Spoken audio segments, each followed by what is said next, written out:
معكم أميرة أبو زيد. يلا بينا نسمي الله ونصلي على رسول الله ونبدأ الوصفة بتاعتنا النهاردة هنعمل وصفة حلوة جدا. الوصفة دي طعمها حلو جدا جدا في الصيف، وبتبقى مميزة وبتبقى أحلى كمان بكتير من المعلبات اللي احنا بنشتريها من السوبر ماركت.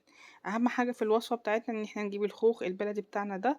الخوخ ده بيكون النوى بتاعه من جوه لونه أحمر زي ما انتم شايفين كده، علشان هيديلي لون وطعم حلو في الوصفة بتاعتنا. الخوخ ده بيبقى جامد كده، وبنجيبه بنغسله وبعدين نقطعه طبعا حسب الحجم اللي انت حباه. انا هنا مقطعه مكعبات متوسطة بالشكل ده. هقطع كل الكمية بالطريقة دي كده.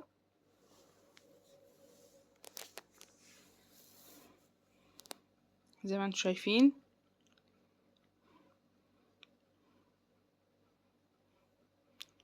هنخلص كل الكمية بالطريقة دي كده. هجيب هنا بقى السكر حسب كمية الخوخ. انا هنا حطيت على الكيلو تقريبا من الخوخ، حطيت نص كوباية من السكر عليهم نص كوباية من المية، وحطيتهم على النار وسبتهم يغلوا معايا كده لمدة 5 دقايق. انا هنا مش عايزة الخوخ بتاعي يستوي، انا عايزاه يكون لسه فيه قرشة كده، علشان لما بيكون فيه قرشة كده بيبقى طعمه حلو جدا. شايفين المية بتاعته لونها بقى بينك ازاي من لون الخوخ؟ تمام كده. بقلبه كده زي ما انتم شايفين، وبعدين هغطي عليه وهسيبه لحد ما يغلي معايا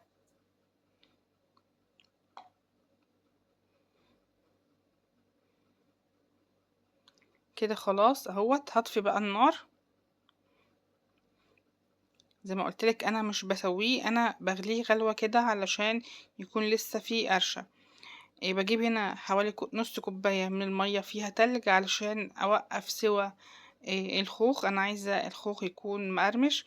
وبحط هنا، حسيت ان هو محتاج سكر فحطيت له كمان شوية من السكر.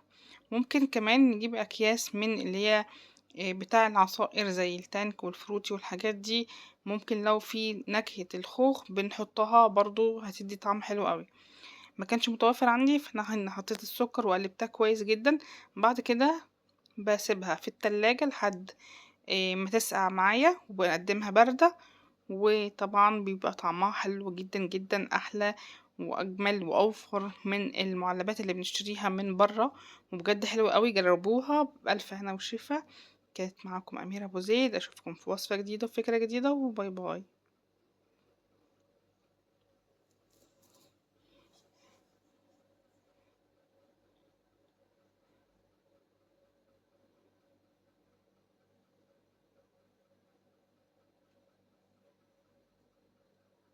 أظن بقى مفيش أجمل من كده. شايفين شكله ولونه وطعمه؟ بجد ولادك هيحبوه جدا جدا. جربوها وقولي رأيكم فيها. وياريت تكتبولي كومنت حلو كده منكم.